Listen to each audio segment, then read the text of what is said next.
I leaned against the splintered remains of an oak tree, one that had likely been a sapling when the world was still green. My breath came in ragged plumes. The sun, or what was left of it after the wolf had its fill, was a pale, sickly bruise behind the soot-choked sky.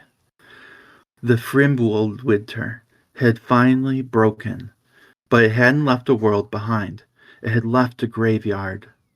I looked down at my hands, calloused and stained, a man of the fields and the forge, reduced to a scavenger in the ruins of what was left after the gods' war. It had started with the water, the sea, which had boiled and churned with the thrashing of the world serpent, had only recently begun to go still. From the gray silt of the shoreline came a sound so small it shouldn't have mattered, the trickle of a thaw. Then, between two charred stones, a blade of leek green grass pushed through the ash, not the pale, sickly growth of a cave, but something vibrant, almost defiant, drinking deep from the rot of the old world. The stench of sulphur gave way to the sharp sweetness of crushed clover and damp earth. A warmth settled on the back of my neck, not the searing heat of Surtur's accursed flames, but something more golden and perhaps patient, like a loved one's hand coming to rest on my shoulder. I didn't move. I was afraid that if I turned it would be gone. Then out of the swirling smoke came the cats. Yes, cats. No different than the ones my mother had kept at her cottage when I was a child, except these were enormous, the size of large horses, their dark, flowing fur, long, somehow unsullied as if by magic, their paws leaving no print in the ash. Then the shimmer of gold, and the most impossibly beautiful gems I had ever gazed upon, at a throat of a pale marble, somehow catching the light from the sun that had barely managed to rise. Freyja walked through the ruins of Midgard as if she were crossing her own meadow, her cloak of hawk feathers trailing behind her, catching a wind that didn't exist. Where her hem brushed the ruined earth, incredibly yellow flowers opened, sudden, bright, and so beautiful, there were no words to describe it. The cycle does not end, She said. Her voice carried the low resonance of something older than language. it only breathes. Behind her, I see a huge mass of shadows shifting. At first I recoiled back in terror, an instinctual thing. But as I got a clearer look, I noticed that these were not the broken dead, or the mindless Draugr of the wastes. These were the ones she had claimed long before Odin could take his share, the warriors of Folkvagner, walking back into the world with purpose still in their eyes. Shield maidens with armor polished to a mere sheen, smiths with shoulders built for labor rather than war, carrying hammers and tongs instead of axes, skalds moving through the ruins, their chants low and rhythmic, the sound seeming to settle the rubble, to remind the broken stones what it had felt like to hold together. "The gods are dead," I rasped, my voice cracking from disuse. Freyja looked towards the horizon, where the new sun was finally pulling free from the gloom. When she smiled, I felt something happening in my chest. Not necessarily relief or joy, but the cautious, unfamiliar restart of hope. like a muscle remembering how to work after long disuse. The gods are gone. But the Urder, the fate woven at the root of all things, is now in the hands of all of us. Together, we can forge ahead to a new future. A better future. She turned from the horizon, looked at me then, fully, deliberately, the way you look at someone you had already decided to trust.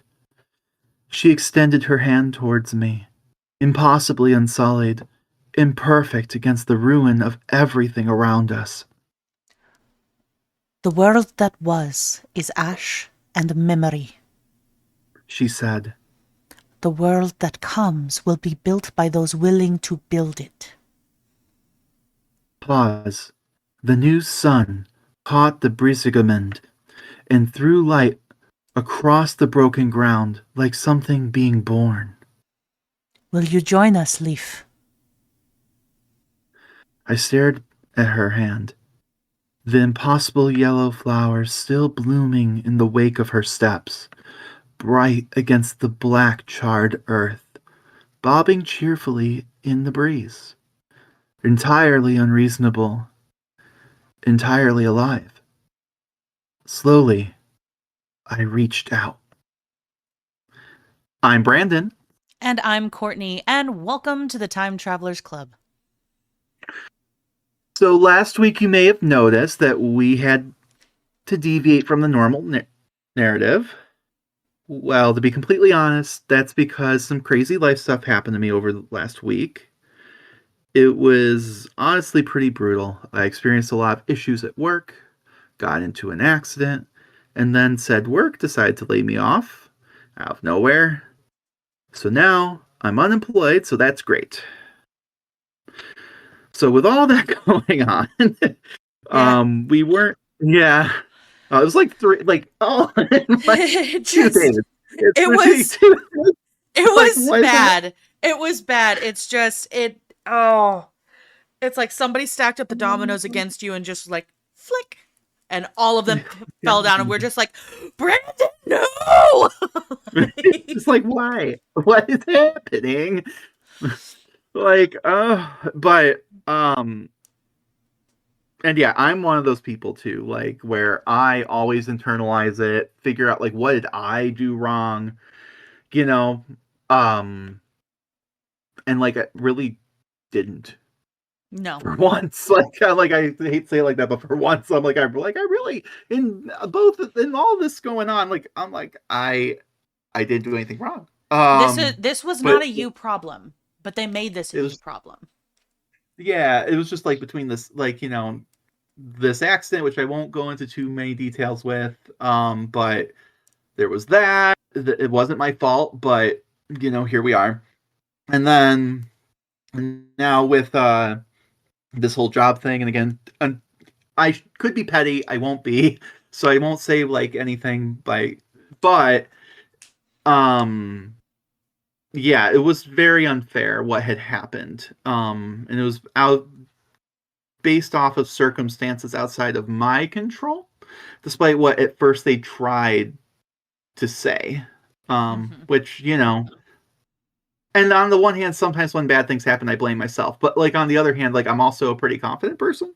And so I'm like, and I know how to stand up for myself when the time really arises. And I'm like, no, these things that you're saying don't math. The math's not mathing. Try again. All I can think is the Princess Bride. You keep using that word. I do not think it means what you think it means. Yeah, and finally kind of just came out that what they're willing to admit to, which is that this company decided to dump a lot of money towards one thing. And then they didn't get the traffic that they thought they were going to. So they decided to make some cuts. And part B was that because of some ethical things that they were doing that I thought were wrong, and I had spoken out about, not like in a disrespectful, unprofessional way ever, right? But like we had been in an environment where till that point, our opinions were not only asked for, it was expected that we give our opinions, right?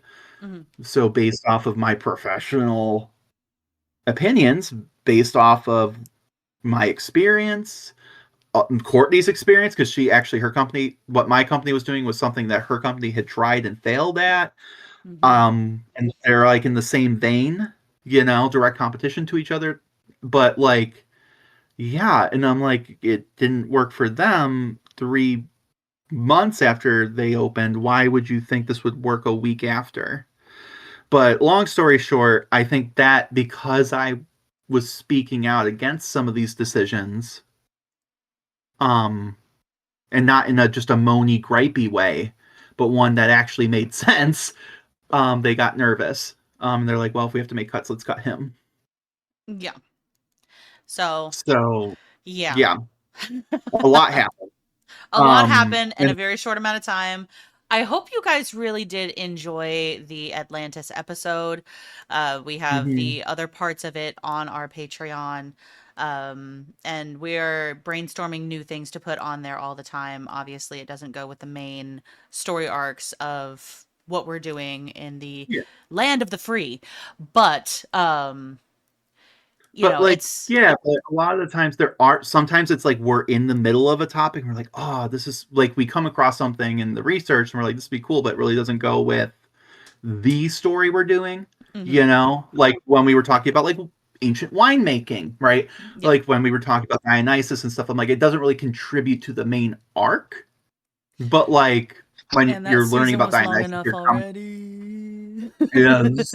So it's like, but that's why it's like we're gonna punt that way. But then there's other ones like the Hecate of it all that we started and put out, like which is gonna be part of a bigger kind of like mini series where we talk about like this idea of the triple goddess. Where does it even come from? Hmm.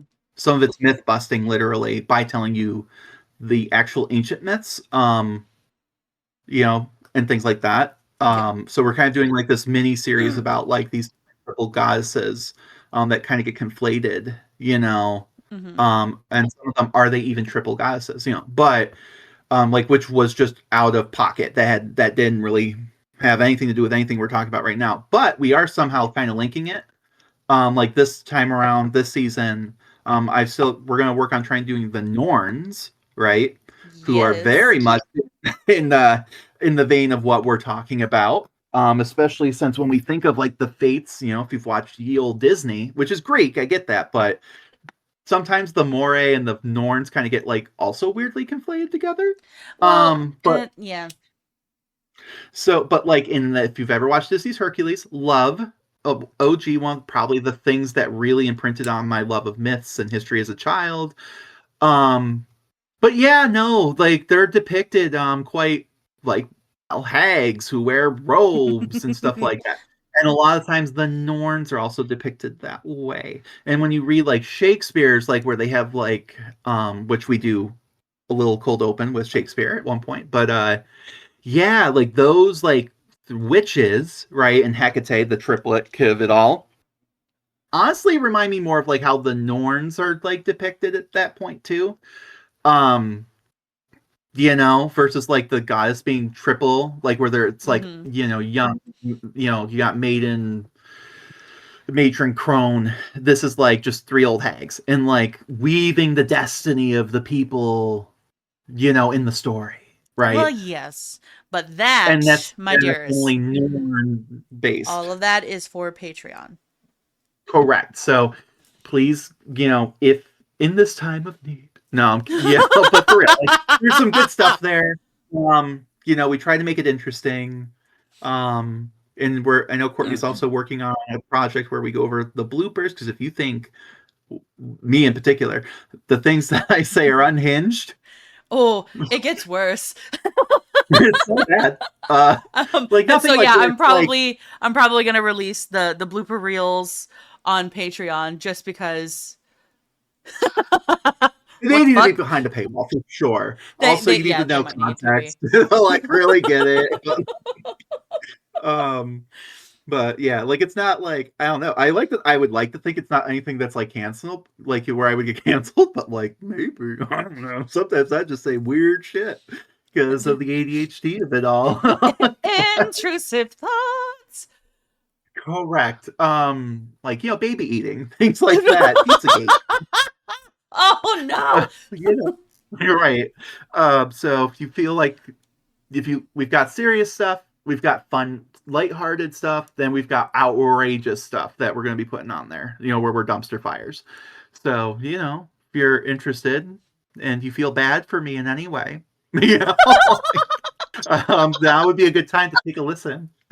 Oh And then my you might be like, gosh. oh, maybe that's why he got fired. Anyway, well, laid off. But No. so with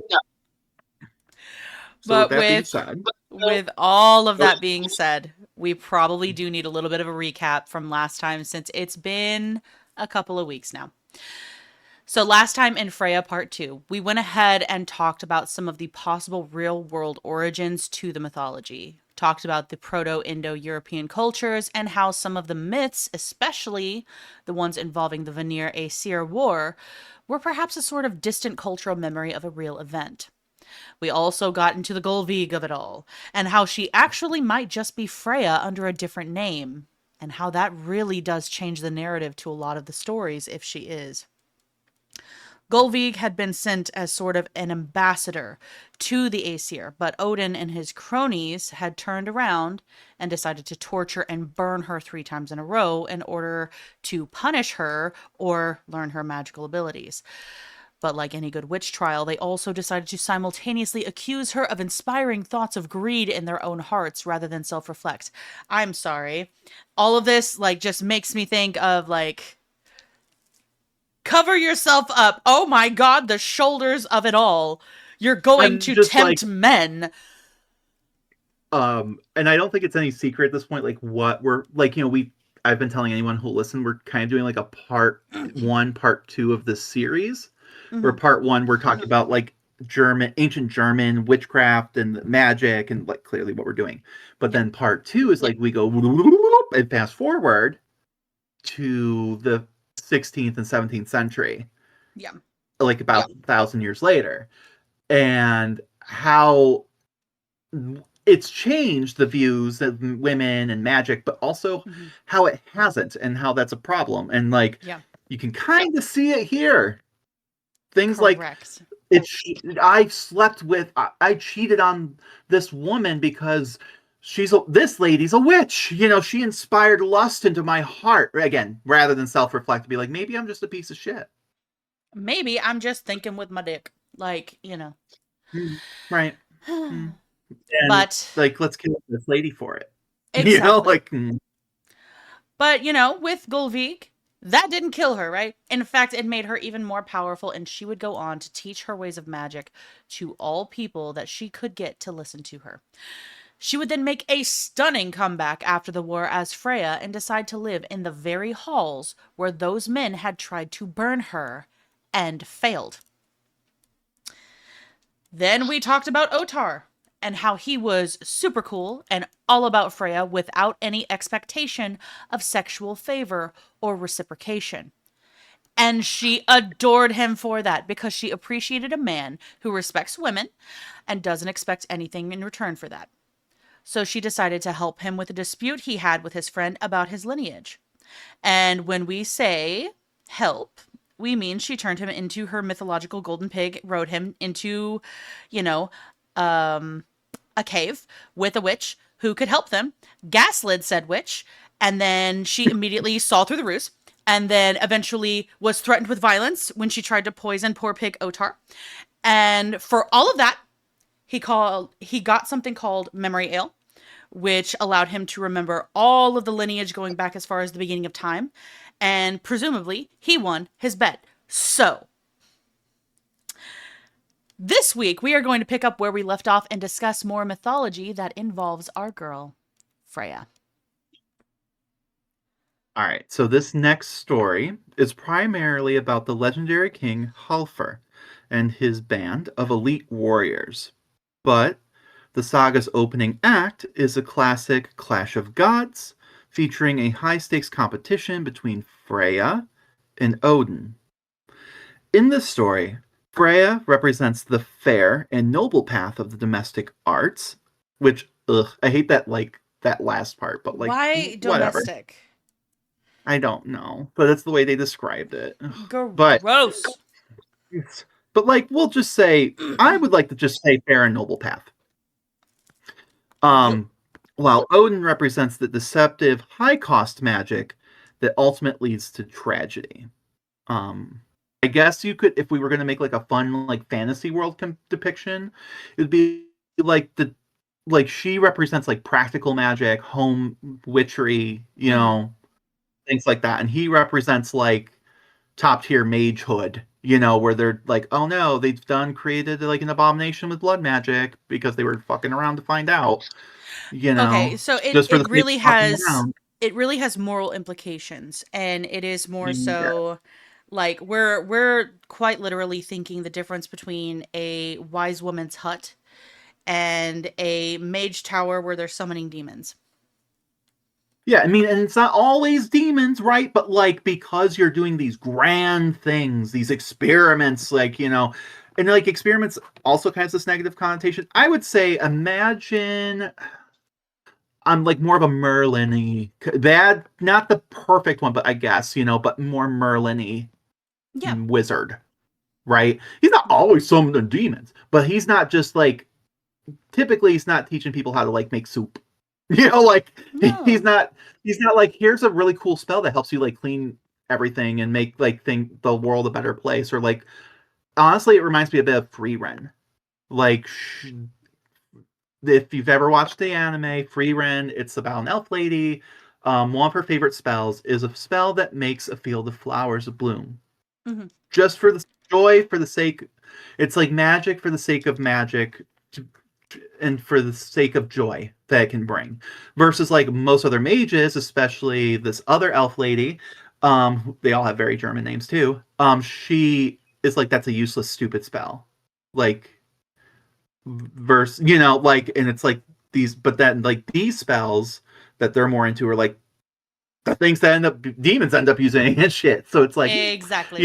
it's like it could be used for great things, but it's also political and things like that, versus just like the soft, cozy journey of finding flowers, like, so that she can make the flowers of her dead lover bloom for his statue, like, beautiful, lovely. That's who we're dealing with, right? So it starts with a contest, right? Mhm. And it begins with King Ulrich of Hordaland, that's a name, who finds himself in a marital crisis. He has 2 wives. Okay. Already a Signy. problem. Maybe. I'm not going to shame anyone who's poly. As long as everyone's consenting, right? We'll see. But We'll we're going to see. see. We'll see. We'll see. But I feel like, these are some real king problems. You don't hear too many peasants having this problem. Correct. So you've got Signy, a princess, and Geirhild, the daughter of a commoner. Oh, okay. And they can't stop quarreling. Okay, so it seems like everyone's at least consensually in a relationship with him. Right? We'll see.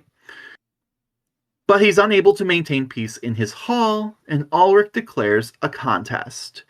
He will keep only the wife who can brew the best batch of ale by the time he returns from his summer raiding. Well, that's shitty.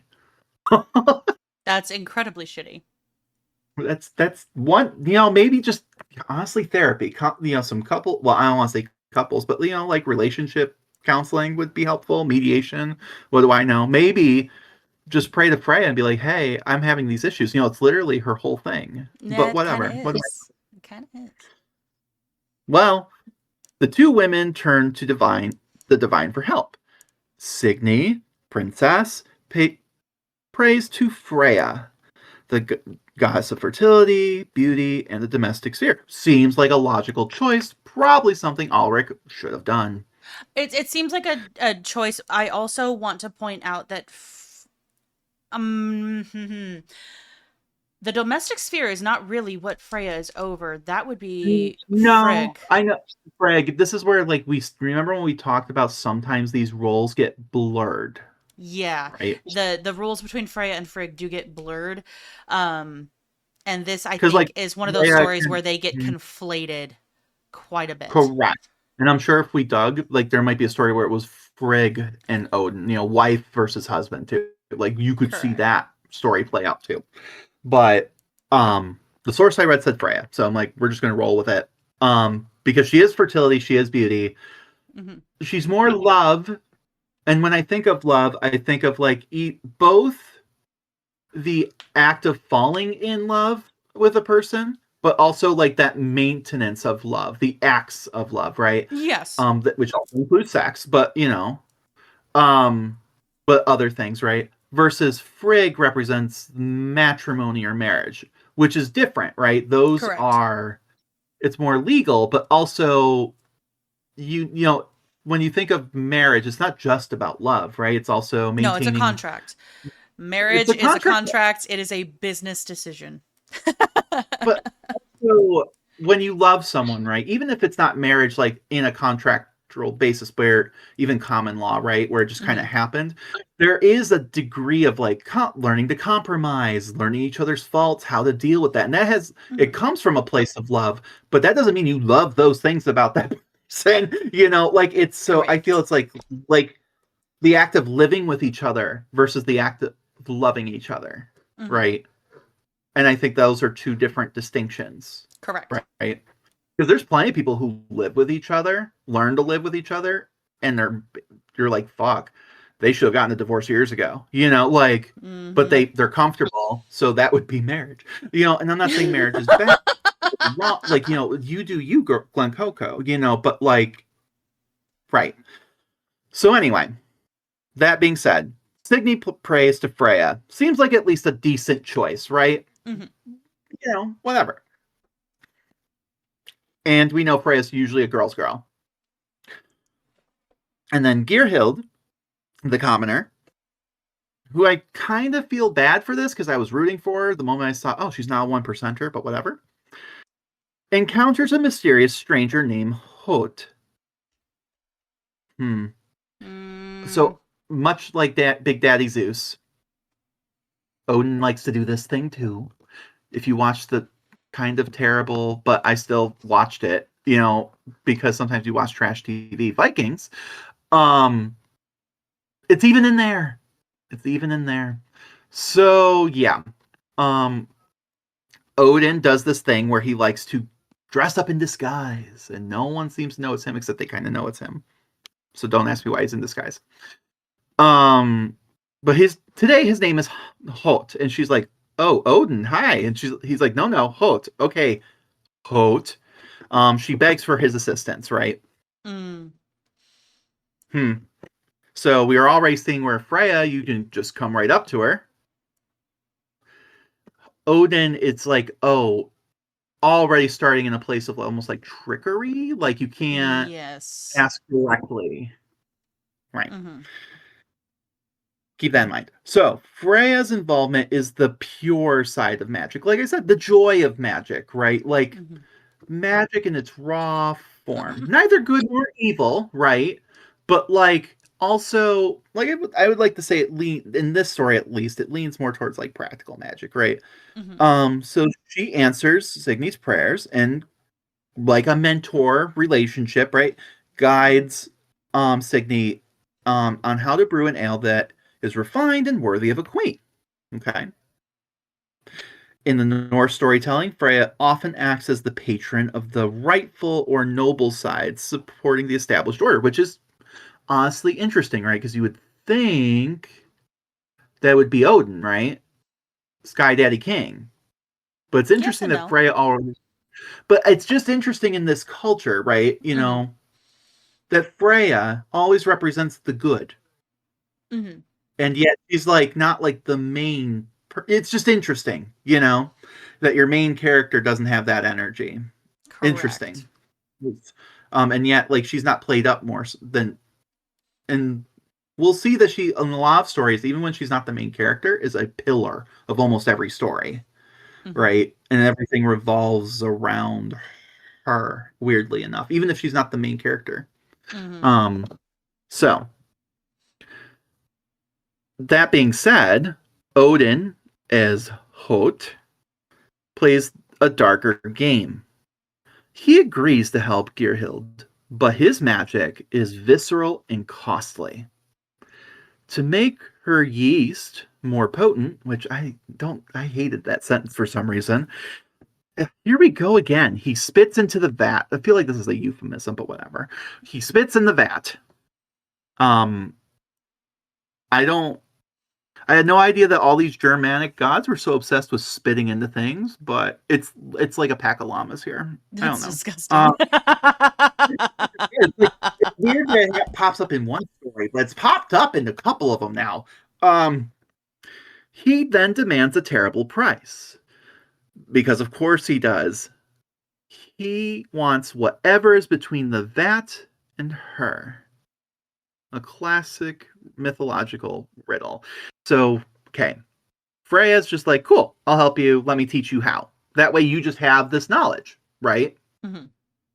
Freely giving out that information, right? And then you've got Odin being the ivory tower of it all, which is like, let me do this for you. I'm not going to explain it. I'm not going to have you do it so that you know how to do it. No. I'll take care of it. And for that, because you don't know how, you owe me. So, when King Ulrich returns, because he hoards knowledge, by the way. Odin hoards the knowledge. Yes. And we talked about that in part 1. He's a knowledge hoarder. And that's why in part 2, he was torturing Freyja, who was Golvig, into that information because he doesn't know how to just ask. But then after Golvig turns into Freyja, she goes around, evangelizing like her magic, like literally telling anyone who'll listen how to do it. And so that's why, again, another hint that was Freyja the whole time. So when King Ulrich returns, he tastes both brews, which I hate that. While Signy's ale, blessed by Freyja, is excellent, Geirhild's ale, infused with Odin's divine essence. I'm going to ignore that you said that. It's what they say. That's what they said. God, if that's what his spit tastes like, imagine. Anyway, divine essence. So this brew is undeniably superior in strength and flavor. I bet it was. Had a little bit of a nutty flavor.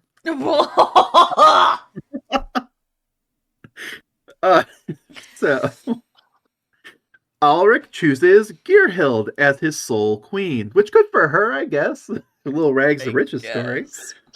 But of course, this victory is immediately soured. The king, probably because of whatever was in that brew, starting to gurgle its way back up. The king, who possesses a degree of foresight, realizes that the thing between the vat and Geirhild was her unborn child. Which, again, I feel like he's going to have a lot to say, but, he could have resolved the issues himself. But whatever, we're going to delegate that task and then blame that person when it goes wrong. This feels familiar. Very, very familiar. Incredibly familiar. But anyway, he utters a chilling verse. Gilherd, know this. This ale is good, but a dark shadow follows it. I see your son hanging on a high gallows, sold to Odin. Oof. Well, shit. So, the legacy of this deal, right? While Freyja's role in this specific saga is brief, it serves as a crucial thematic anchor. By backing Signy, Freyja offers a path to prosperity without the blood tax that Odin always requires.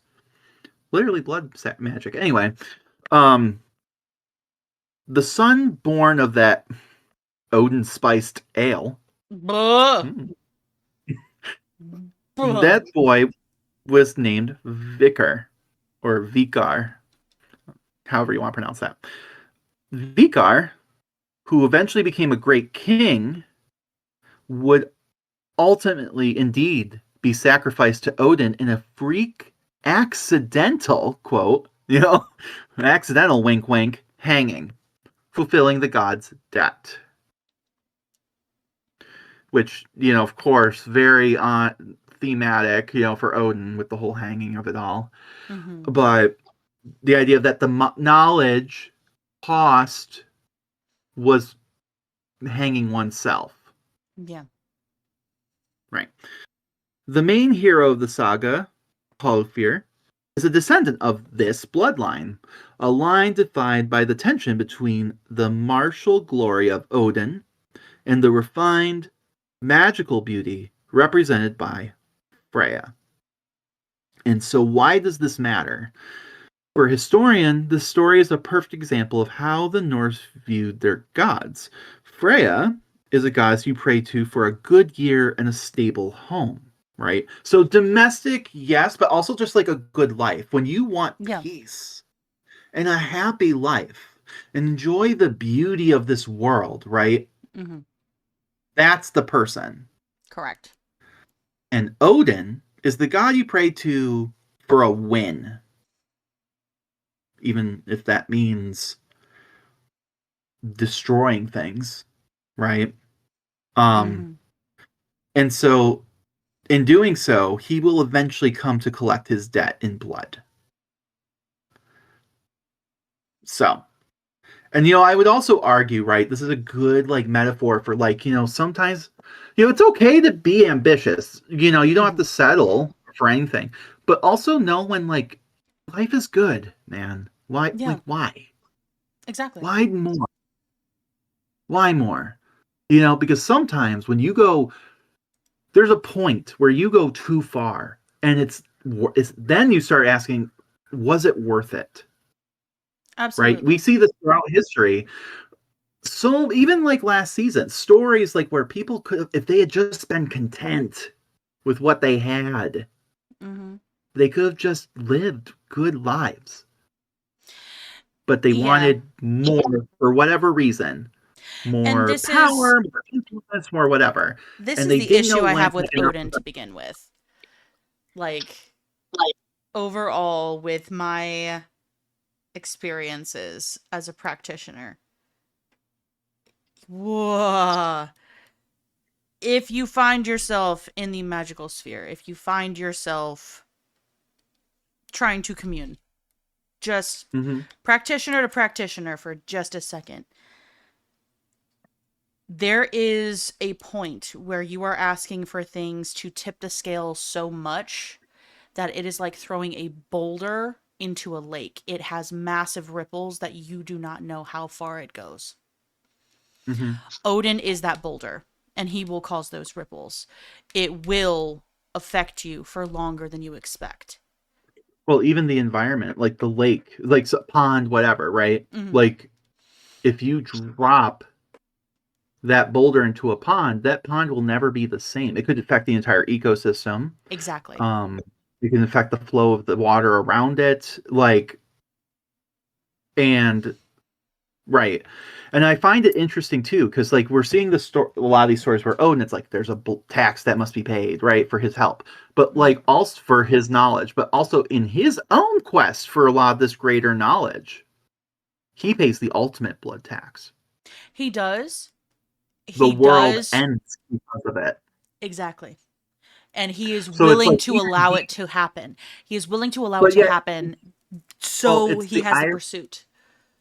But it's the irony of it all, right? Because in all these stories, he's so desperate to stop it and of course, that's what's going to make it happen more, right? Correct. But and yet, when these, he go, "Ooh, I don't like this feeling.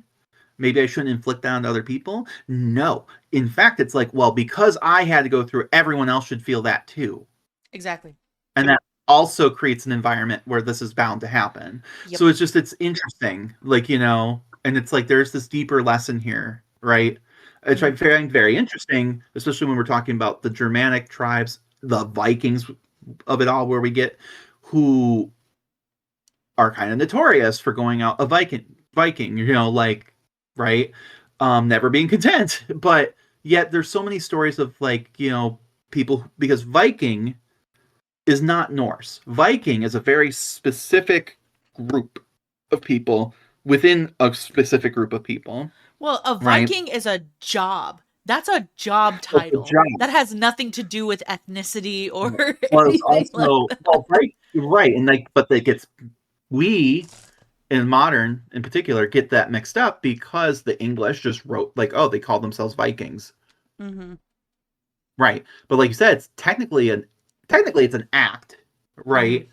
To go a Viking, right? But like it was also like a specific. It did evolve into like a specific like guard of like elite warriors within the raider community, right? Yes, Like, right. Not every raider was a Viking, correct. but every Viking was a raider. Um, but like, just like today, not everyone's in the military, right? And there were plenty of people who or would go Viking because they just wanted a better life where they could farm. Yeah. And then they would find land, put their axe down, and try to have a family and normal lives. Right? So like I do find it interesting though that in this very martial culture, right, there is this like you can go too far with it. Yes. Like that, and that actually deeply all they want is a peaceful life that appreciates beauty.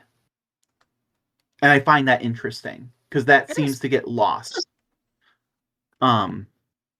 So that's just my little 2 cents on that. And ultimately, this saga effectively uses Freyja as the benchmark for what civilized victory looks like, right?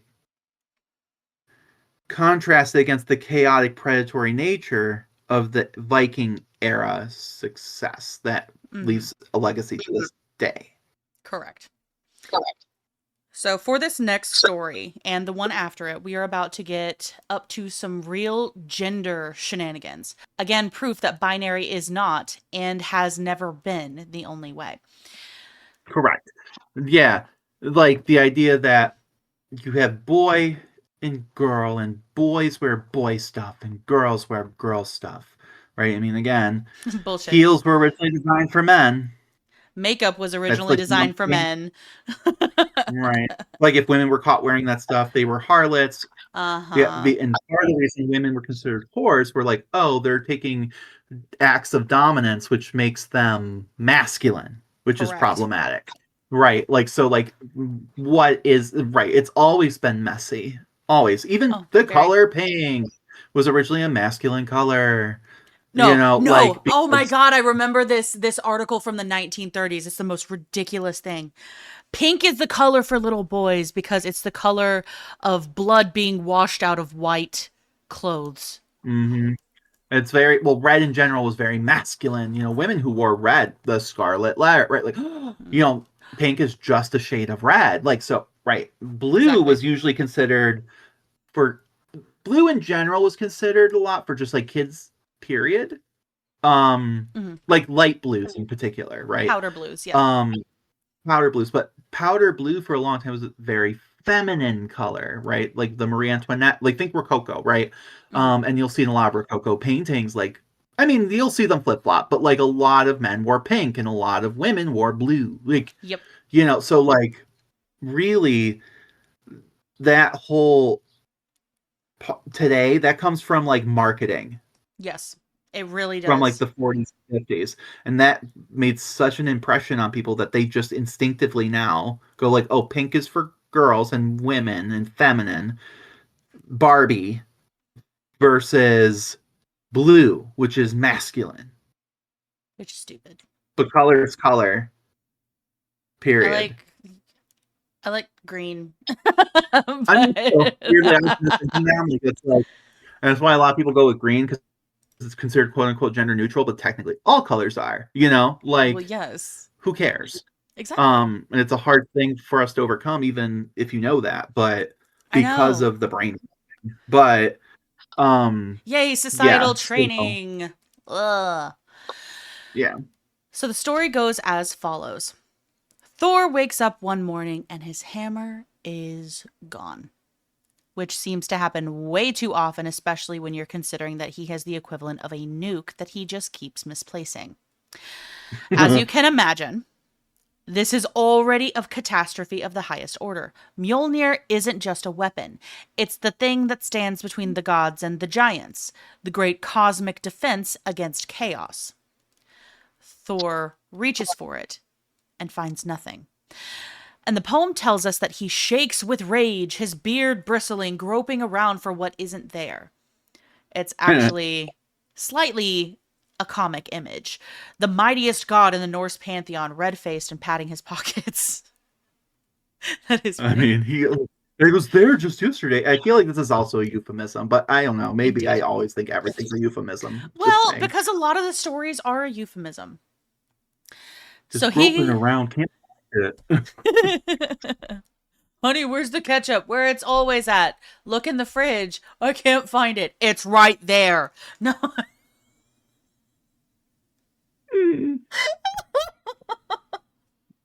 Oh, Oh. My that lived was you. experience is so much fun. So he goes straight to Loki, which is interesting in itself. Not Odin, not the other gods. Loki. Because when something is wrong and weird and you need someone who can navigate the shadows, Loki is your man. Thor tells him that the hammer is gone, and Loki, characteristically, seems almost energized by the problem. And he runs straight to our homegirl and asks to borrow her falcon skin cloak, which allows the wearer to fly, and sets off to investigate. And because she is a cool chick, of course she says yes immediately. Say less. She'd lend it even if it were made of silver or gold, she says. It is a small moment, but a generous one.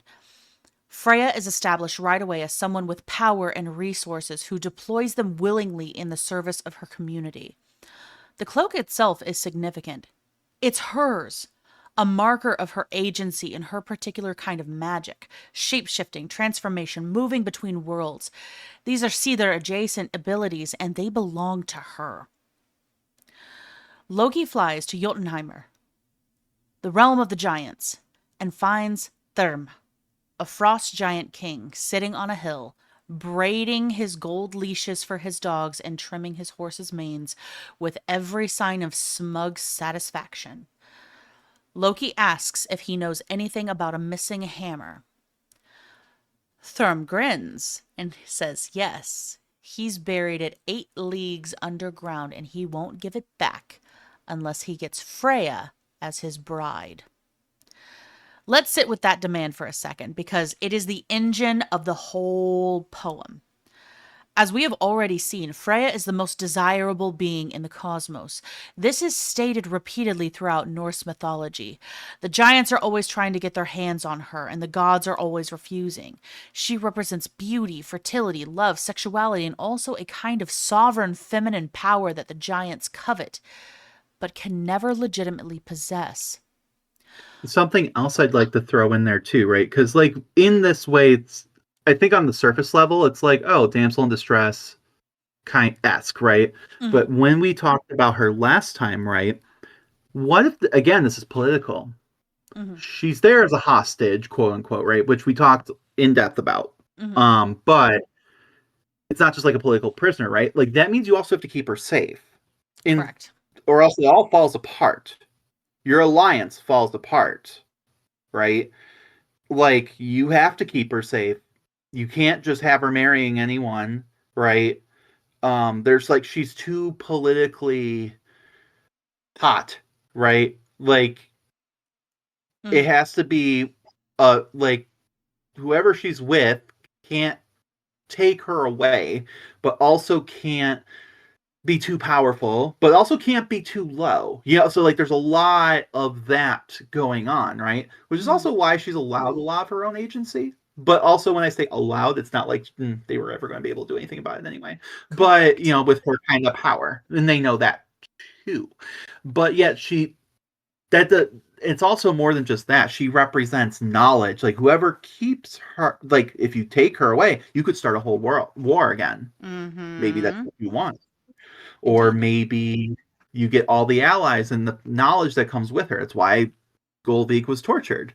So like there's a lot here, and it's not just that she's like, oh well, she's just so pretty, we can't let anyone hurt her.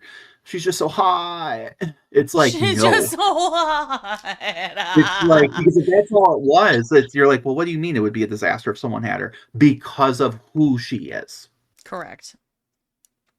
She is not just a pretty face. No, and Therm wanting Freyja is not just lust, it is a power grab.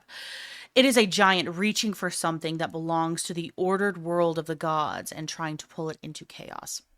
This is actually a recurring mythological pattern. In another story, a giant agrees to build the walls of Asgard and demands Freyja as payment. The gods panic, and Loki has to wriggle them out of it. Freyja is essentially used as a bargaining chip by the universe over and over, which is uncomfortable. But the poem is also aware of this, as we'll see. Loki flies back and delivers the news to Thor. They go together to tell Freyja, and they tell her to put on a bridal veil because she's going to marry Therm. Freyja's response is magnificent. She is so furious that the hall shakes. Literally, the poem says that the gods' hall trembles. Her necklace, the famous Brisingamen, bursts from her neck, and she delivers what amounts to a blistering refusal, calling the whole idea a disgrace and saying that she would seem the most desperate of women if she ran off to Jotunheimer to marry a giant. That moment matters enormously and doesn't always get the attention it deserves. Freyja is not consulted. She is informed. Two male gods show up and tell her that she's going to do it with her body and her life, and she says, absolutely not, with enough force to shake the building. Her anger is not portrayed as hysterical or unreasonable. It is presented as righteous. The poem validates her refusal completely.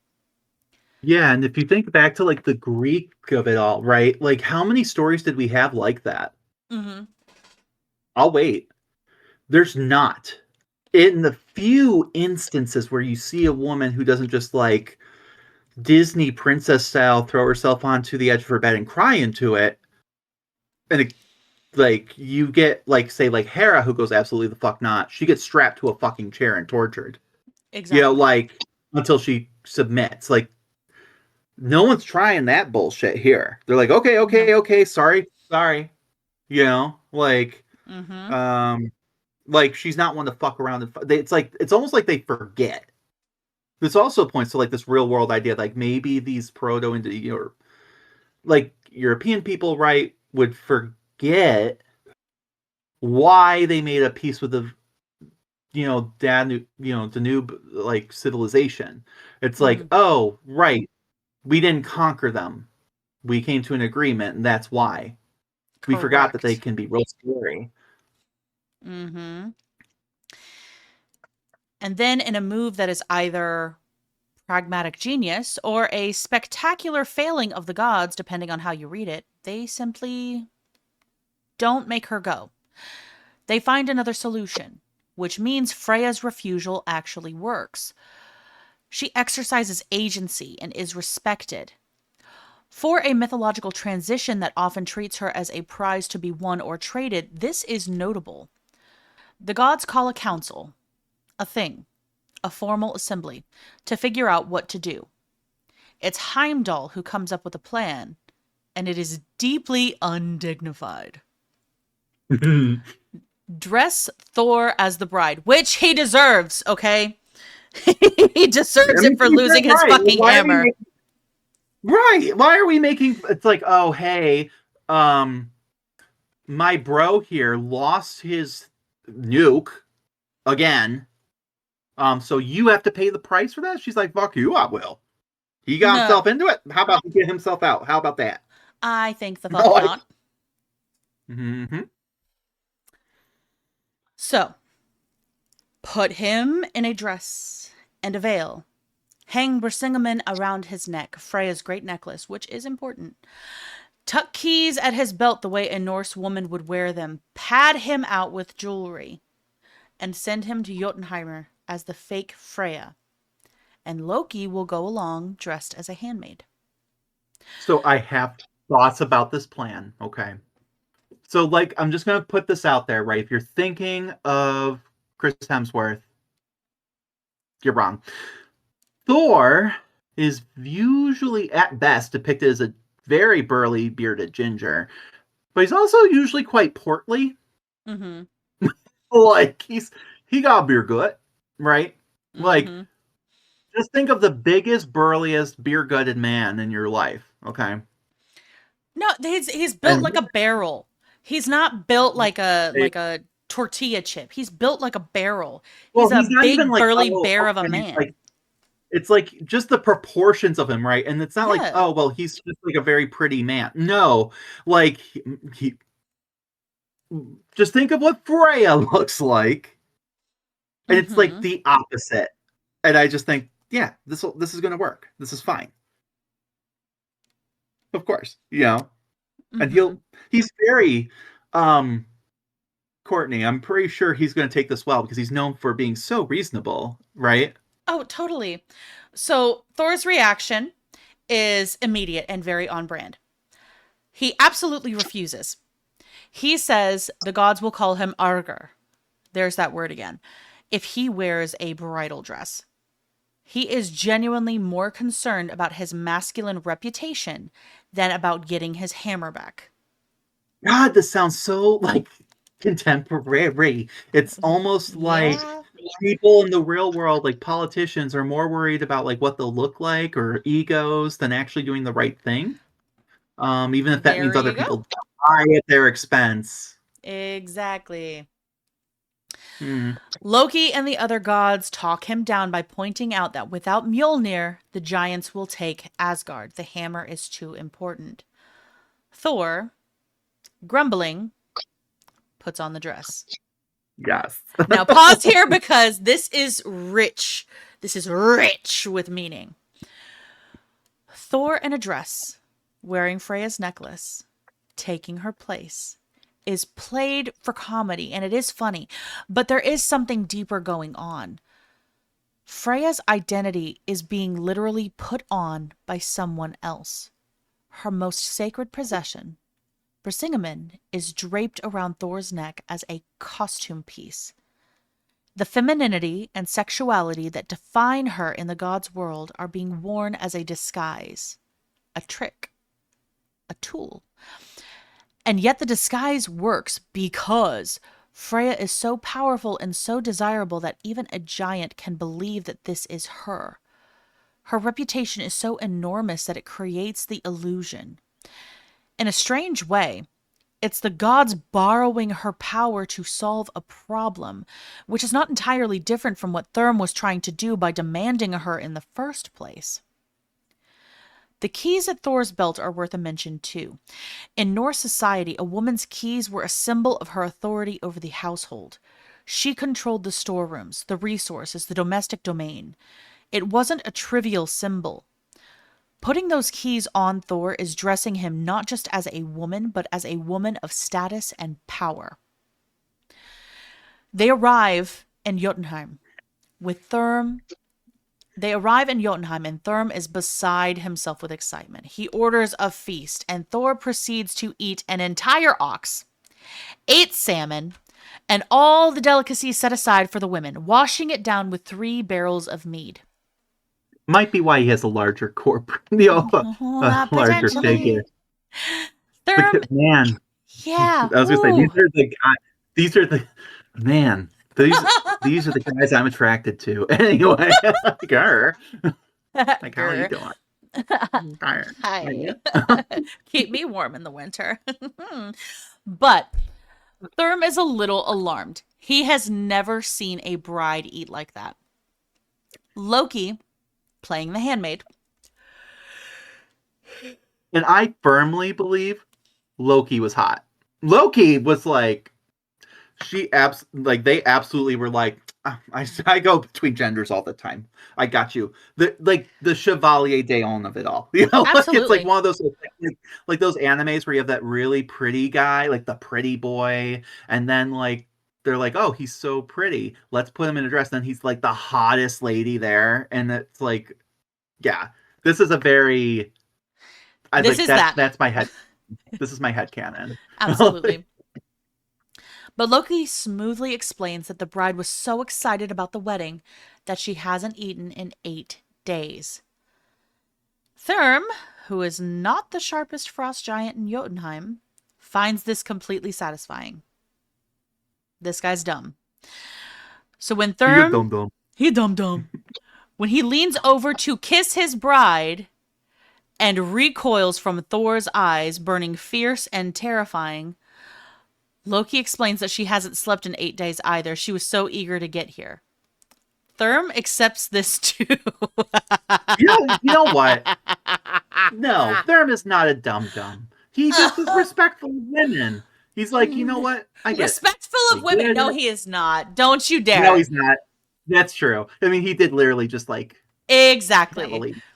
But he could have forced himself, but he didn't. He's like, oh, okay, like, all right, I'm not gonna shame her for eating a lot. Like, she's hungry. Like, whatever. Okay, she may be fine. She's tired. I get it. You know? Yeah. Thor could do worse. I'm just saying. So the comedy is broad, and it's meant to be, but it's doing something interesting.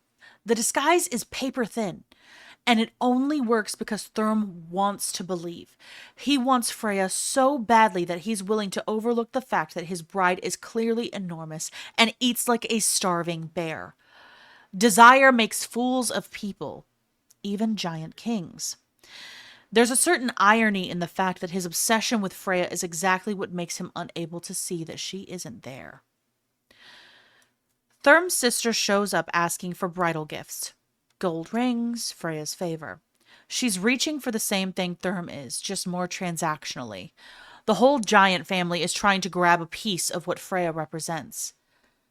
Then Therm calls for Mjolnir to be brought out and placed in the bride's lap, as was apparently a Norse wedding custom. The hammer would be laid on the bride's knees to consecrate the marriage and invoke fertility. Because, let's be completely honest here, Thor is a fertility god.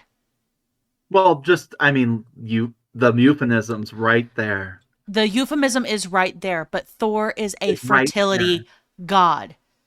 Thor's hammer is what swings between his legs. Correct. And that's the euphemism right there, folks. Correct. We're going to lay your meat hammer in her lap. Ta-da. Ta-da. It is a deeply ironic moment. He's handing back the weapon that will kill him as part of the ritual meant to bind Freyja to him forever. The moment Mjolnir touches Thor's hands, the disguise is over. Thor grabs it, rips off the veil, and starts killing giants.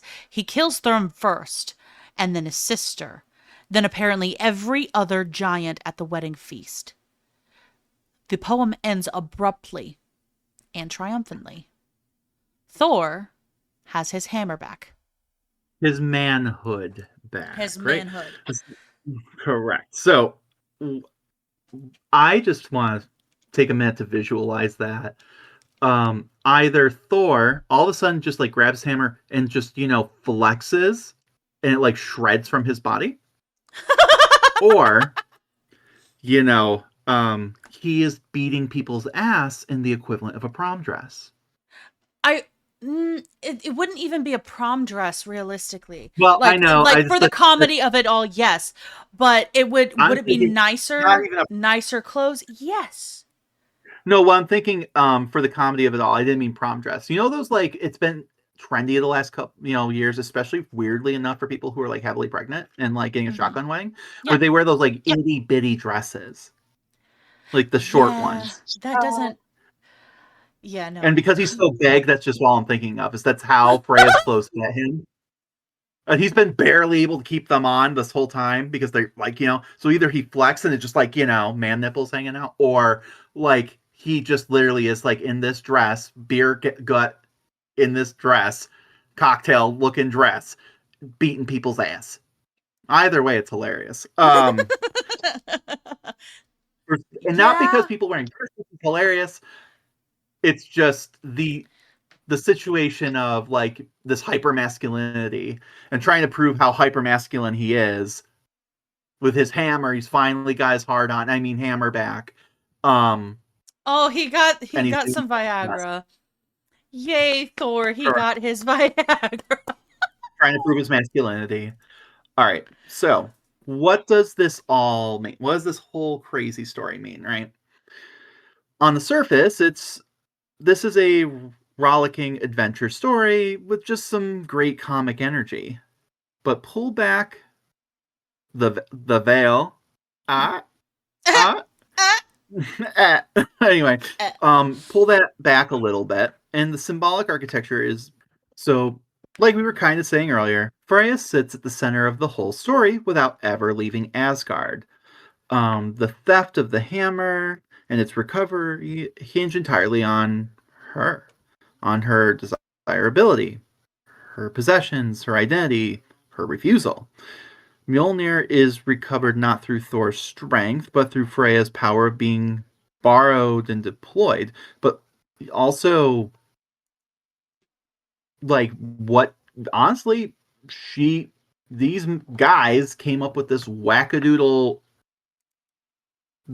problem and then solution. And she's like, fine, I'm going to make it work. Whatever. Pretty much. As long as y'all aren't going to marry me off, because you won't, I'll help you figure it out however you want to figure it out. So her cloak helps find the hammer. Her necklace sells the disguise. Her reputation makes the whole thing work. She is, in a real sense, the instrument of the god's salvation, and she never goes anywhere. Her refusal is also quite radical in context. The poem represents a world where Freyja is constantly coveted, threatened, used as a bargaining chip almost automatically, and she simply says no. No. Like I'm thinking like oh my god. The Looney meme with Tunes Bugs Bunny. style, Bugs Bunny style. No. Yes, that's like her response.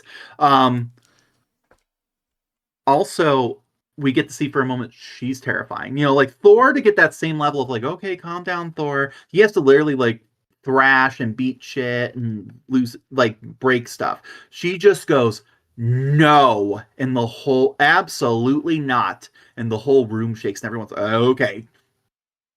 We're not gonna do that. Like, she doesn't have to break things because No. they go, oh yeah, we remember what happened last time. Indeed. We can't do shit. So, and she doesn't need to fight or trick her way out of it. Her anger alone is enough to close the door on that matter. Mm-hmm. So then there's the cross-dressing at the heart of the poem. This is interesting too. Thor's temporarily inhabiting Freyja's identity, wearing her necklace, her role, the symbols of her womanhood and power, and using that to defeat chaos could be read several different ways. It might read as the masculine order needing to incorporate or at least borrow from the feminine to survive. It might also read more critically as gods casually colonizing Freyja's identity because they can, because she's useful. And both readings feel true simultaneously, right? Yeah. And Brisingamond, her necklace, deserves its own moment. It's her most sacred object, deeply tied to her identity, her sexuality. And we talked about the necklace before, right? And I remember us kind of half jokingly saying, like, it was magic. And they're like, but what does it do? And be like, don't worry about it. Really, don't worry about it. That's her magic, right? The magic was that it was beautiful. Magically beautiful. That's it. It doesn't need to do anything else. Magic for the sake of magic. Beauty for the sake of beauty. And just appreciating it. That's it. It doesn't need to, like, make you invisible or, light shit on fire. Like, it needs to exist. That's it. And that's beautiful that it exists. Right? Correct. And that seeing it inspires hope. So other myths tell murky stories about what she did to acquire it. We're not touching that one again. No, not touching that one again. But that being said, it does carry enormous personal significance. Watching it used as a prop in someone else's con is a little uncomfortable, even when the con is supposed to be funny. Like, it almost makes fun of the beauty of it for the sake of beauty. The giants throughout represent chaos reaching for order, specifically a masculine chaos, reaching for feminine generative power. Thrun wants Freyja the way entropy wants to consume life, and the gods defeat this not with straightforward force, but with disguise, trickery, and the strategic deployment of exactly the feminine power Thrym was trying to steal. It's a story that knows it's funny, but underneath the comedy, there's a genuine tension about who gets to use Freyja's power, who gets to make decisions about it, and what it means that even among the gods, she is perpetually desired, perpetually threatened, and perpetually having to find ways to remain her own person in the middle of it all. Her two moments in the poem, lending the cloak freely and refusing the marriage furiously, are small, but they're hers. In a moment, in a story that is largely about her, without being about her, those moments are everything. They really are. And it's like we were talking earlier before we started recording, everything feels like Freyja is like the center post and these stories are happening around her. Like she is so central to this universe. And it's like they can always see her, but they don't acknowledge that they can always see her. Which is crazy too, because you have to remember this is all being like passed down to us in fragments through like Christian monks. Correct. So and there's that misogynistic filter happening. So if this is what's getting past that, what Imagine else what the other stories were. Yeah. So we are shifting gears. We got another story going on. The story of Schleipnir's birth is often told as a Loki story, but it is arguably the most terrifying moment in Freyja's life. In this narrative, she isn't just a goddess of love. She is the high-stakes collateral in a cosmic gamble that nearly cost the gods the light of the world. Again. The walls of Asgard had been shattered during the war with the Vanir. The gods were vulnerable and their home was open to the elements and the giants. Out of the mountain's mists stepped a nameless master builder who offered to rebuild the fortifications in just 3 seasons, a feat that should have been impossible. He didn't want gold or land. He demanded 3 things: the sun, the moon, and Freyja. Not much, right? Seems fair and totally reasonable. Yeah, that's what I always ask for payment. Maybe that's why I Absolutely. got laid off. Maybe. I don't know. They couldn't afford the sun or the moon, much less Freyja. Damn. Yeah. The Aesir were hesitant, but Loki, ever the problem solver, convinced them to accept. Loki argued that no one could build a wall that fast. They would all get a half of a wall for free and keep the girl. Everyone agreed. But the builder added one condition. He must be able to use his stallion, Svaldafari. To the gods, this was a game of logistics. Oh, did we say that everyone had agreed? Well, there was one really, really important person missing from those negotiations. Of course, they had never thought to ask the woman whose life they were bartering that, maybe if she had any opinions on it. Yeah, that'd be crazy. I know, crazy. So They obviously to already Freyja. forgot. They already forgot what happens when she get mad. Exactly. So, obviously, for Freyja, this was a nightmare situation. And it would seem that they didn't learn from the last time that they did this, but that's dudes for you. As the winter progressed, the builder worked with a terrifying supernatural speed. Because, of course, his equine companion, Svaldvari, wasn't just any horse, he was a force of nature, hauling massive stones that 10 men could not even move. Freyja watched from the high towers as the walls rose higher every day. In the mythology, her distress is visceral. She is described as sitting in her hall, weeping and fearful, as the prize of a giant. But based off of all the other stories that we have come to know so far, we'd like to think that she wasn't just sitting there crying, "Woe is me." Rather, she's just glaring at these idiot men like, well, I'm waiting for the brilliant idea to get me out of this since you guys were so confident that it wouldn't be a problem. Right. Because the story does in kind of make her like, oh, Disney princess crying into the bed. It just seems very out of character for her. Very, very out Just, of character. I'm like, so I could see, sure, she might be weeping tears of rage. Like, you idiots again. Like I could see that, but like this is the Christian lens of it all. Like when they're doing these retellings, like, Indeed. oh, like she can't be mad. She's just gotta be like, oh, and they feel so bad for her that they'll help her. Exactly. That's dumb. She is Yeah. anything but a damsel in distress. Hmm. And for the record, for her, this wasn't just about marriage. It was about the literal darkening of the world. If the builder won, the sun and moon would leave the sky, and the Lady of the Vanir would be dragged into the cold, dark realm of the Jotun. Because she's like, yeah, what were you thinking? It's bad enough that you think you can prop me up as a prize all the time, but y'all really did the whole thing with the sun and the moon? Like, they're idiots. They're morons. Yeah.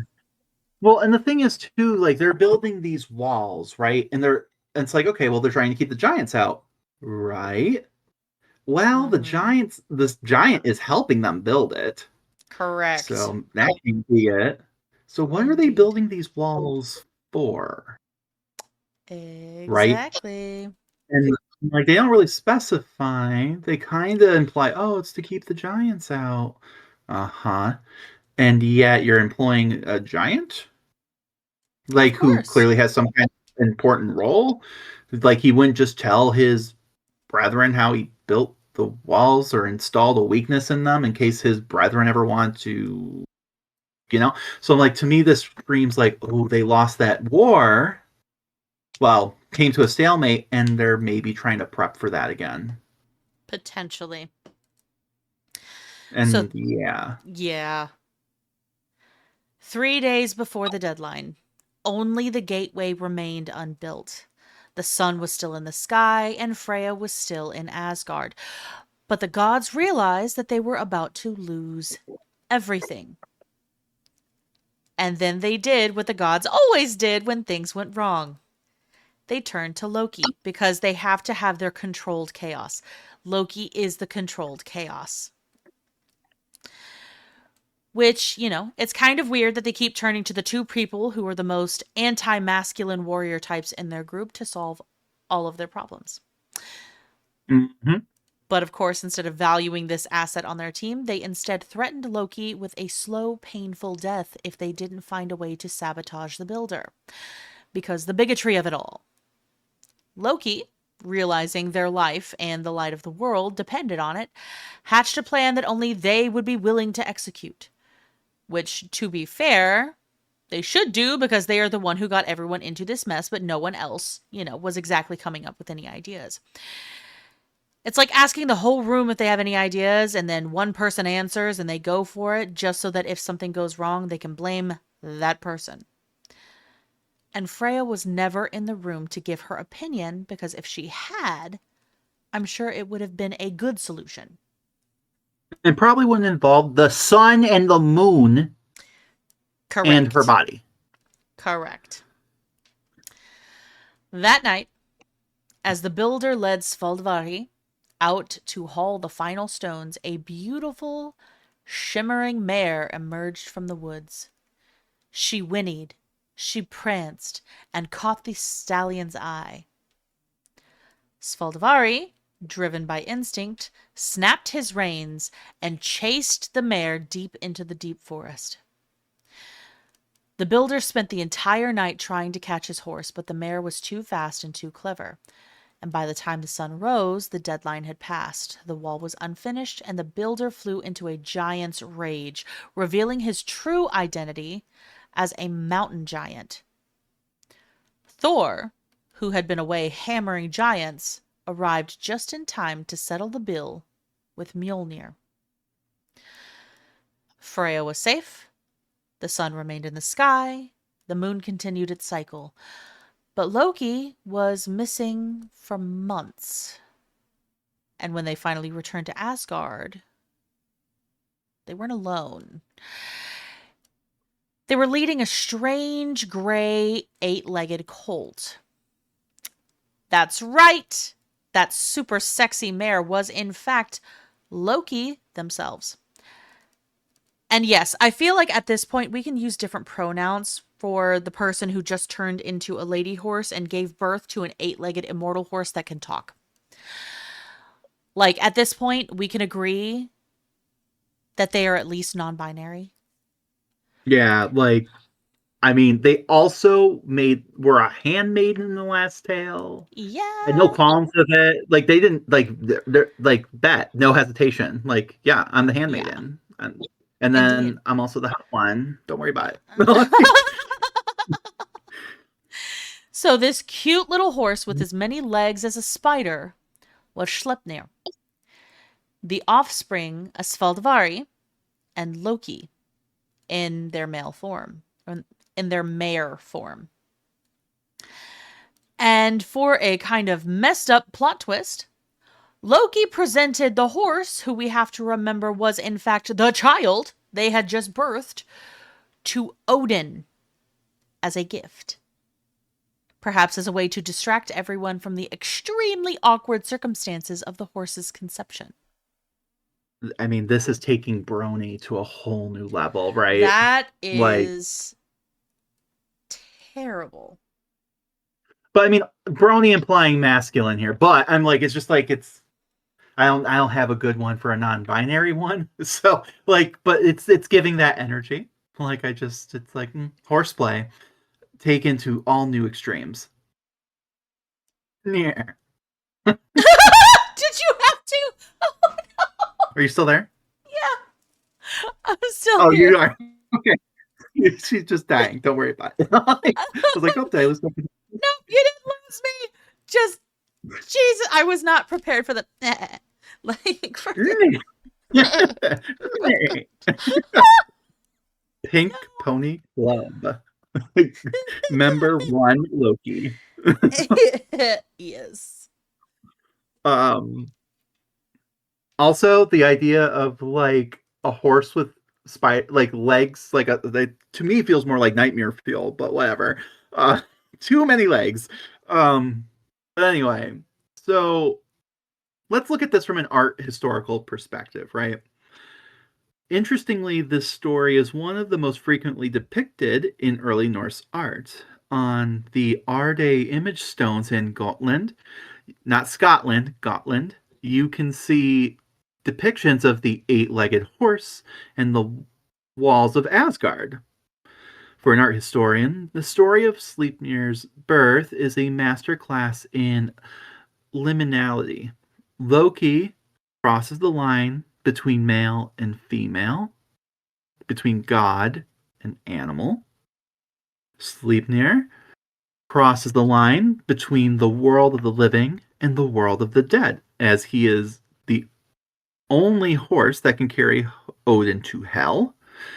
And Freyja stands at the center yet again as the fixed point, the represent of civilization and the light that the wild giants try to consume. While the story is often played for laughs because, you know, so silly that he became a horse, and it is, to be fair, the visuals are fucked up. Like, okay, I'm not gonna lie, like, nay, of it all, right? And it's just like, and you've got this big, strong horse just plowing Loki in the woods, I guess, somewhere. There's a lot to unpack there for sure. Mhm. It could, and I think all we could do is laugh, but um, it's honestly also kind of unfortunate from Freya's perspective. The birth of Sleipnir was the payment for her freedom. And correct me if I'm wrong. I'm pretty sure Sleipnir is often depicted as sentient, right? Mhm. So this is not like, oh, it's just an animal.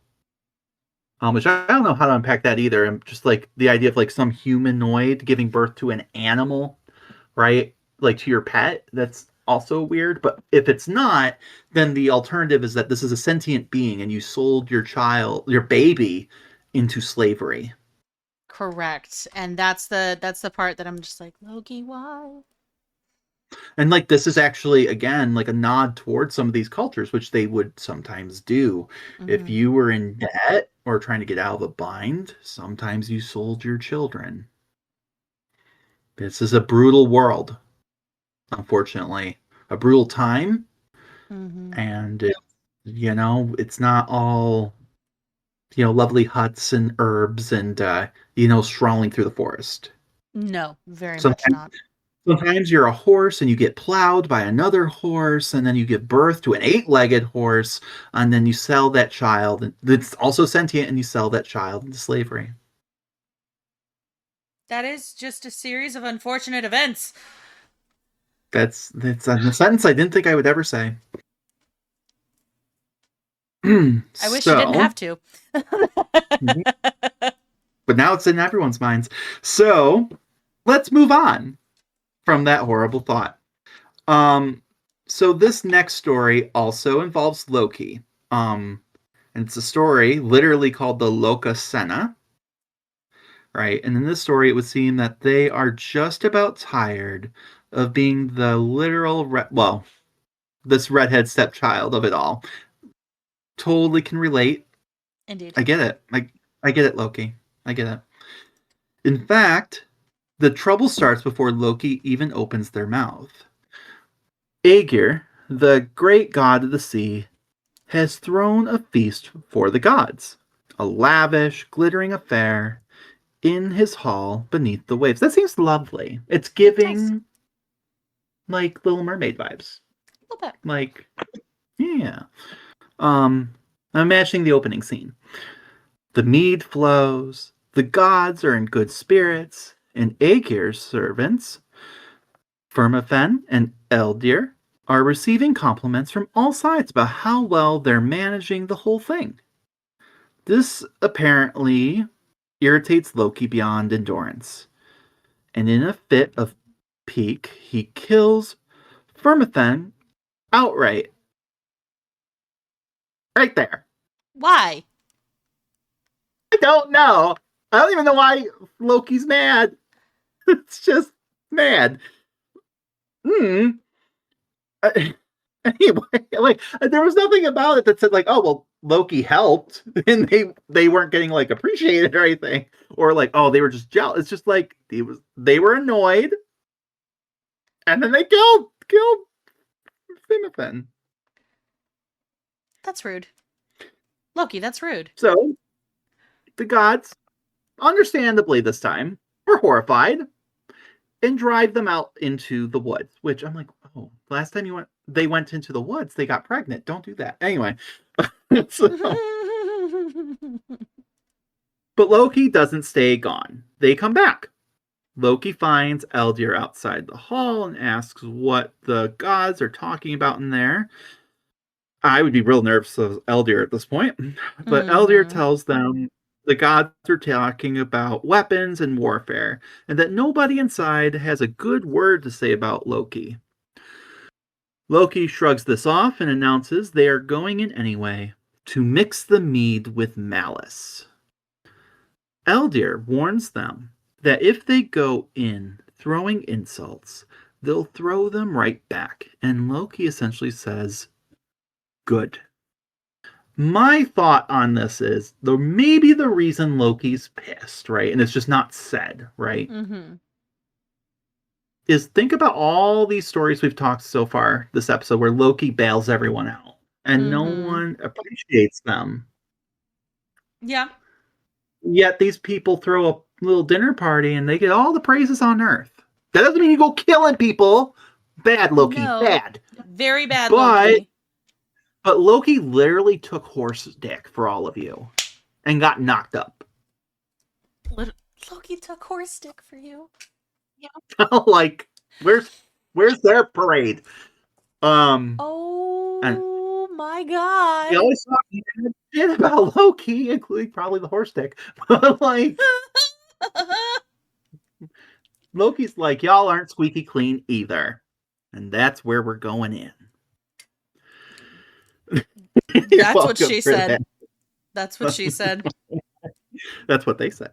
Anyway, so inside the hall, the whole place goes silent when Loki walks in. There's that awful moment where everyone sees them and nobody speaks. Then, Loki invokes an ancient oath they and Odin once swore that neither would drink unless the other was served too. It's a clever move. Hospitality and oath-keeping were sacred obligations in Norse and Germanic cultures, and they are essentially daring Odin to violate both at once by turning them away. Odin, cornered, tells his son Vidar, which I wonder if this is the same Vidar from earlier in the story. Isn't that interesting? Mm-hmm. Like, yeah, the one who got hung. But that wasn't his son, supposedly. I don't know. No. And maybe different Vidar? Like, is that like their equivalent of Joe? I don't know, because Like, the one that we were looking at earlier was Vikar. oh, there we go. There we go. Gotcha. It's a Joe Joseph situation. I got it. All right. So Vidar is told to stand up and give Loki a seat. And just like that, Loki is in the room with a drink in their hand. Loki raises a toast and immediately uses it to exclude Odin's wife, Frigg. It's the first shot fired, and from here, the poem becomes this extraordinary, almost theatrical procession of confrontations. We got some dirty laundry, some shade to throw. So, the library is open. So, Frigg is accused of sleeping with Odin's brothers Vili and Ve while Odin was away. Freyja tries to intervene and tell Loki they are mad, and Loki wheels on her with a ferocity that feels almost personal, which is sad because, like, Freyja was like his hag. Like, yeah, don't turn on your hag, you're girly. That's unfortunate. You know, but that also tells, like, how fed up Loki's mental state has gotten. yeah. Right? Loki is real tired of this shit. And unfortunately, they are lashing out at everyone. So they accuse her of having taken every god and elf in the room as their lover, including her own brother Freyr. Remember, her dad was accused, like, that her mom is actually her aunt, right? Mm-hmm. When the gods caught her doing it, they say, she farted in fright. You see, that just comes across as slander instead of something that's That's true to me. to be fair, we've all done it, okay? We've all been in the moment, and we had a little, and it's fine. It's fine. No, But like, everyone farts during the deed, and if you're with a partner that makes you feel bad for that, you're with the wrong partner. but the point was that you don't now go around talking about it, and but it's definitely felt like it's just like the punctuation of it all. Like, not only did you sleep with your brother, like you're from Alabama. Sorry to any listeners in Alabama. I hope your family relations are close and lovely. Um, and but it's like not only are you a brother fucker, you are also farting. Just to really dehumanize it So all, I guess. silly. It's so silly. It's so silly, but it's crude, deliberately humiliating, and it speaks to something real about Freyja's mythological position. She was the goddess of love and desire, the mistress of satyr magic, extraordinarily powerful, and yet in a culture that simultaneously celebrated and policed female sexuality. All that made her a target. Loki's attack isn't random. They are going straight for the thing that makes her transgressive. Her husband Oder is long gone because, she always forgets where he goes every year. And she weeps golden tears for him. She's already a figure of exposed vulnerability, and Loki just presses right on that bruise. Which is fucked Um, up. yeah. Also, like, goddess of desire and sexuality and power. Uh, not very inspiring. Like, Oh dear. it's definitely right. But that's like, oh, you think you're cool? Right. And instantly that image shatters that picture, right? Freya's brother Freyr had actually given away his magic sword to win the giantess Greater as his wife. So now Loki mocks him for it later, and it lands because it's true. And because that sword, it's said, will be sorely missed at Ragnarok. Even in insults, there are shadows of what's coming and truth, right? It's like, Mhm. okay, so that was true. Is the thing they said about Freya true? We don't know, right? It's Mhm. like, is it just shade, Yeah. right? And that's enough. It's the rumor. The gods keep trying to shut Loki down. Tyr steps up to defend Freyr's honor, not Freyr's, because I guess fuck Freya. And Loki reminds everyone that Tyr lost his hand, specifically. It was bitten off by the great wolf Fenrir, who is Loki's own son, because the animal births of it all. Loki, but I mean, to be like just a little side note of that, that's also showing that Loki, who is not the masculine traditional warrior type, has these non traditional relations, shall we say? Of course. Um Ugh. that the but like that these acts are monstrous, Yes. right? They could have just as easily had Loki sleep with the giant, Mhm. distract the giant for a night. No, Loki fucked the horse Correct. and had an animal baby because of it. It's on purpose. So, just a little note there. And that all these children, with the exception of Sleipnir for some reason, the snake, the wolves, the the lady who's half skeleton, um, all these monstrous beings are going to be the these like heralds to the end of the world. Mhm. So, right. They also add that Tyr's wife slept with them, Loki, and then had a son by them.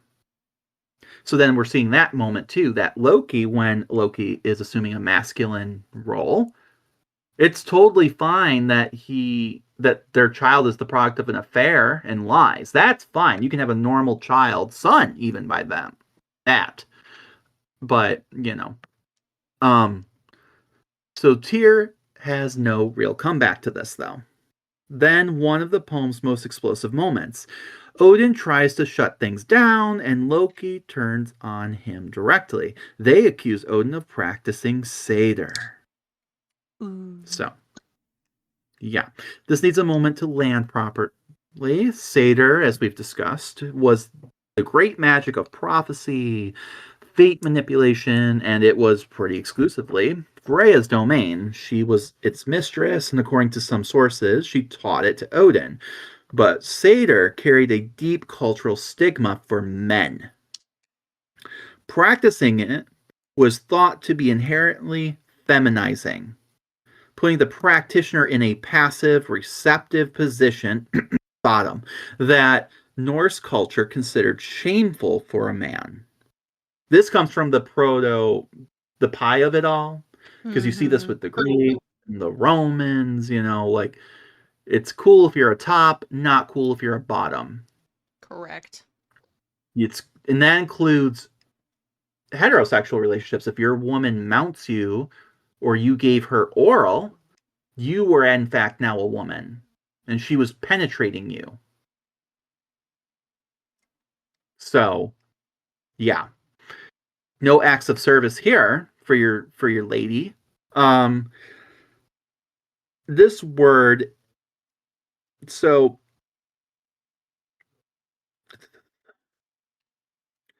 the word for the shameful, quote, unmanliness was ergi or arger. And it wasn't just an insult in Norse law, actual Norse law, calling a man an arger, not auger, like arger, was one of the gravest things you could say, and he was legally entitled to kill you for it. So Loki is essentially calling Odin, the All-Father, King of the Gods, a pervert and a coward and less than a man, all in one word, or a faggot. Ooh. Mm. That hits hard. It hits hard, right? Yeah. Right. So it's not entirely like a pondering, but like that impact. Yeah. It's still pretty close, right? Like, I mean, I guess you're not legally allowed to kill someone for calling you a faggot, but like, it's there, right? Correct. People who have been accused of it, right, have gone out of their way to kill people for that, or to prove their masculinity, killed people who are homosexual or transgender or whatever, just to prove that they're real men. Correct. So, surprisingly, though, Odin doesn't deny it. Instead, he fires back at that Loki once spent 8 years underground as a woman, milking cows, and that they even gave birth, which refers to Loki's shapeshifting into the mare and that whole business. So what you get is two of them hurling ergi accusations at each other across a feast table, which is both darkly funny and genuinely revealing. They're both outside the norms they're weaponizing. Loki really has done all these things, so has Odin, arguably, and yet they're using these accusations as the most devastating social weapons available to them. Mm-hmm. This is what makes Ergi's concept so interesting in context. It wasn't quite homophobia in the modern sense, because it wasn't really about just attraction, right? You could be a top, that's cool. It was about passivity, gender transgression. A man who took a dominant role with another man wasn't shamed. It was the receptive partner who bore the stigma, like I was saying earlier. Loki, who had shapeshifted into women, given birth, practiced Seder, really embodies Ergi in almost every possible way. Queer icon. Love that for them. And yet, they're the one wielding it as a weapon against everyone else, which is kind of unfortunate. There's Mm-hmm. something almost gleeful and subversive about it. Like, they know exactly how hollow the whole value system is, which, if that's the case, then it's like, okay, it's more about, like, you want to judge me? Y'all are doing the same shit. Exactly. It's like, not that they actually believe in any of this bullshit, but they're like, oh, if I'm a faggot, you're a faggot. Yeah. Like, I'm sorry that you're just in the closet.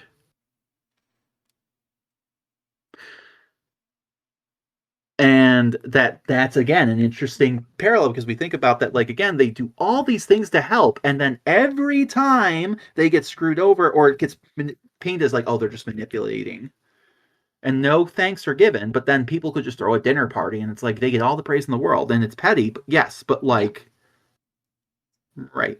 So the gods cannot win the argument, right? That's the remarkable thing. One by one, they step up, and one by one, Loki dismantles them with their own histories, their own secrets, things that apparently everyone in the hall already knew, but they had decency not to say. The thing is, Loki is never accused of making things up, or at least the poem doesn't treat it that way. They're just saying the quiet parts out loud. The only god they speak to respectfully is Heimdall, though even that exchange has a barb in it. And that when Sif, Thor's wife, tries to make peace by offering Loki mead and saying at least she had been faithful, Loki loved this moment. Tells her, the fuck you have, Keisha.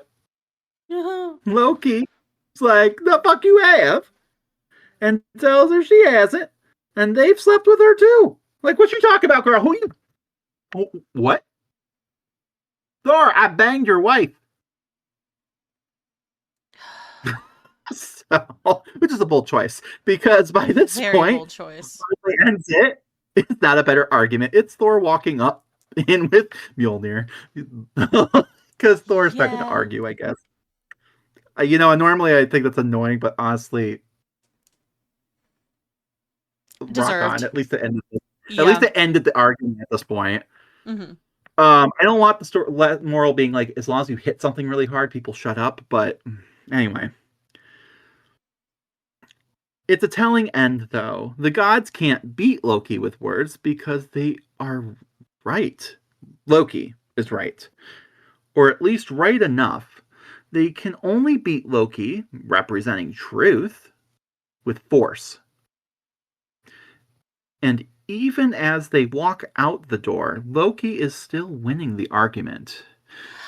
I don't know. I don't know. I'm gonna come at you devil's advocate style here. Even if even if you know they're wrong, if they are being loud and obnoxious and trying to spread rumors about you, is it best to just continue to shut them down, like continue to like no no no no no no no no no, and they just get louder and more outrageous with their claims, or is it best to just let them talk?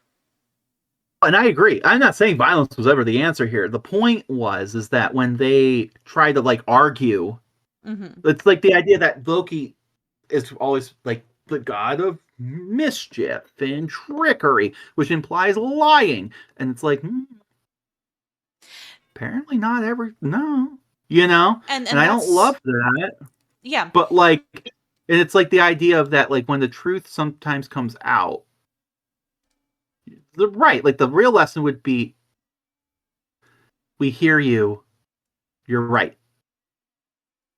We need to treat you better. We need to think about what we're doing wrong, right? Mm-hmm. But no, they just double down until to the point where, like, because they can't win an argument, they just go to violence.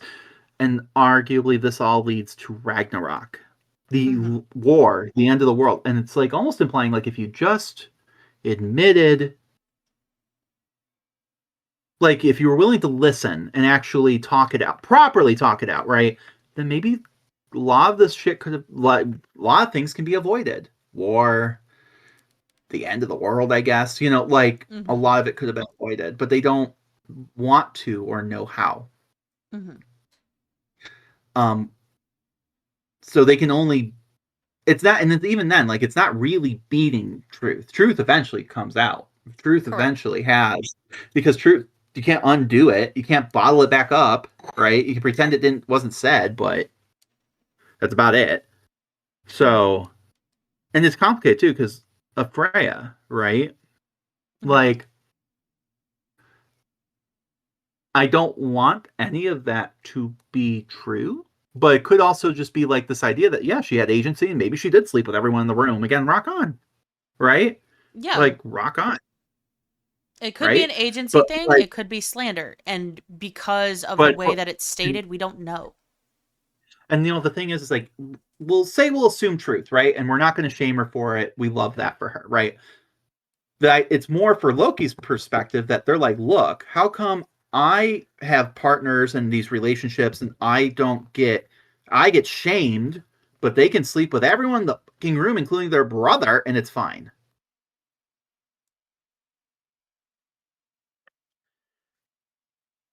Facts. I mean, like, why? Mm-hmm. Why is that a problem? Like, if it's good enough for her, why is it not for me? And then the fart thing probably at the end was just to be a dick. But like, I mean, maybe that happened, but the point was is like it's just like again, did did it to dismantle her image as this proud, powerful woman. But like even she is a submissive from time to time, and that's literally her essence. Like that's the other part of it, Mm-hmm. right? That's part of the femininity of it all, according to your culture, Mm-hmm. right? But again, fine for her, not fine for me. Yeah. So it's just something to think about. Um, and so like this isn't necessarily a story about like with her as a central figure at this point, but she is there, right? And She's it's present like and her getting insulted. sexuality, yes, but also like her sexuality is a big part of this discussion. And Seder, which what she represents, is a main theme here, and like what that represents. So it's just something we gotta come to terms with, and I think it's an important discussion to have, right? Mm-hmm. So Loki doesn't stay free too terribly long after this. Their punishment, when it eventually comes, is horrific. But in this one night in Ager's Hall, armed with nothing but the truth, supposedly, as a weapon, Loki makes the whole divine order look small.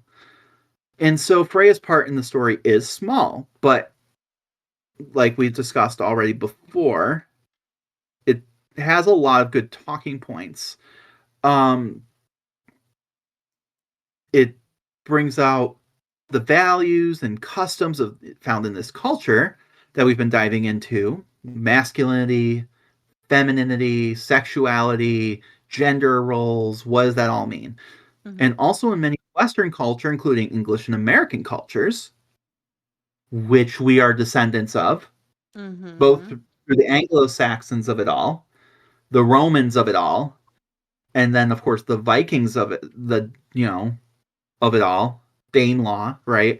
Yep. These cultures inject themselves, and then the Normans, who are both Norse and Frankish, which were Germanic, right?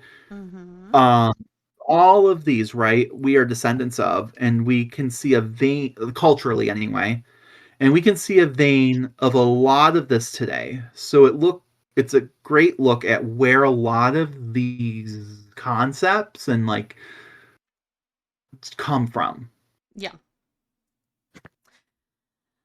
But getting back to Freya herself, it's time to discuss the end. As in the end. Ragnarok. Hmm. It is one of the most surprising and frustrating mysteries in Norse mythology that we don't actually know exactly what happens to Freya during Ragnarok.